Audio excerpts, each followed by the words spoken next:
Welcome to icon news. నేను మీ Pawan Krishnamurthy.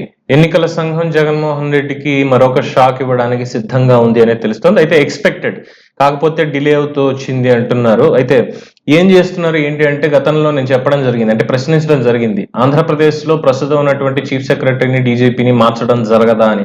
So DGP మార్పు మీద కూడా ప్రస్తుతం చర్చలు జరుగుతున్నాయి. At the same time chief secretary CS Jawahar Reddy ఎవరైతే ఉన్నారో ఆయన్ని కూడా తప్పించడానికి ప్రయత్నాలు జరుగుతున్నాయి. మార్పుకు రంగం సిద్ధం. తప్పించడం అంటే తప్పు చేశారనో ఇంకోటో కానే కాదు, వాళ్ళు చేస్తున్నటువంటి పనులు, తీసుకుంటున్నటువంటి నిర్ణయాలన్నీ కూడా ఎన్నికల కోడ్ ని ఉల్లంఘించే విధంగా ఉంటున్నాయి. కాబట్టి వాళ్ళని తప్పించాలి అని చెప్పి అనేక కంప్లైంట్లు కూడా వెళ్తున్నాయి. ఈ నేపథ్యంలోనే ఎవరు చీఫ్ సెక్రటరీగా రాబోతున్నారు అనేటువంటిది ఇక్కడ చర్చ జరుగుతుంది. అయితే ఈ వచ్చే 2 రోజుల్లో దీనికి సంబంధించినటువంటి అప్డేట్ అనేది రావడం జరుగుతుంది అని చెప్తున్నారు. 2 రోజులు తప్పదు, వెయిట్ తప్పదు అని చెప్తున్నారు. ఇప్పటికే చూసాం, సిఐడి ఉన్నతాధికారిగా ఉన్నటువంటి కొల్లు రెడ్డి గారిని పంపించారు వేరే చోటకి. ఇక్కడ తెలిసిన తర్వాతే అందులో ఉన్నటువంటి కాగితాలు ఇవన్నీ తగలెట్టేశారు, ఆధారాలు లేకుండా చేశారు అన్నది కూడా తెలిసింది. ఇలా ఇంకా చాలా మందికి తప్పకపోవచ్చు అని కూడా చెప్తున్నారు. సార్, చీఫ్ సెక్రటరీని మార్పు అనేది అయితే ఖాయం అయిపోయింది. ఎవరు అనే దాని మీద చర్చలు జరుగుతున్నాయి. జవహర్ రెడ్డి స్థానంలో 4 అధికారులని పరిశీలించి నిర్ణయం తీసుకోబోతున్నట్టుగా సమాచారం అందుతోంది. సీనియర్ ఐఏఎస్లు అయినటువంటి ఆర్పి సిసోడియా, అలాగే రజత్ భార్గవ్, శ్రీలక్ష్మి, అనంతరామ్, ఈ పేర్లు ఇప్పటికే ఈసీ పరిశీలనకి పంపించినట్టుగా తెలుస్తోంది రాష్ట్ర సీఈఓ.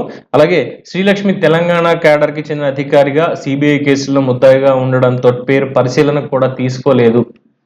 అసలు చీఫ్ సెక్రటరీగా పనికిరారు అన్నటువంటిది తెలుస్తోంది ఈసీ వర్గాల నుంచి అందుతున్న సమాచారం. అట్ ద సేమ్ టైం ఇంకొక పేరు కూడా ఇందులో వినిపిస్తోంది. నీరబ్ కుమార్ ప్రసాద్ ని దాదాపుగా ఈసీ ఖరారు చేసింది అని అంటున్నారు.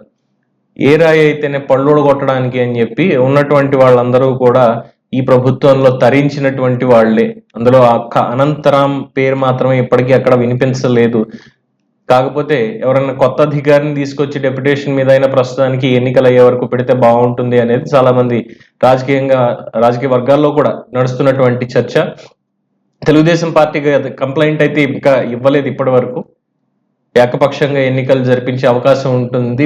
ప్రతిపక్షాలని ముంచేసేటువంటి కుట్ర, ప్రతిపక్షాలను అసలు ముందుకు వెళ్లకుండా చేసేటువంటి కుట్ర జరుగుతుంది అని చెప్పి కంప్లైంట్ ఇవ్వాల. నిష్పక్షపాతంగా ఎన్నికలు జరగవు వీళ్ళుంటే అన్నటువంటి కంప్లైంట్ జగన్మోహన్ రెడ్డి గారు గతంలో ఇచ్చినట్టుగా ఇవ్వాల. దానివల్ల అప్పట్లో ఉన్నటువంటి అధికారులు ఎంతమంది బలైపోయారు అనేది తెలిసిందే, ఏం జరిగింది అనేది కూడా తెలిసినటువంటి సంగతే. సో మొత్తానికి నీరబ్ కుమార్ ప్రసాద్ తదుపరి చీఫ్ సెక్రటరీ కాబోతున్నారు అన్నటువంటి వార్త అయితే చక్కర్లు కొడుతోంది. సో జగన్మోహన్ రెడ్డి గారికి షాక్ అనుకోవాలా లేదంటే ప్లస్ అనుకోవాలా, దీని మీద ఎటువంటి కామెంట్ చేయడానికి లేనటువంటి పరిస్థితి.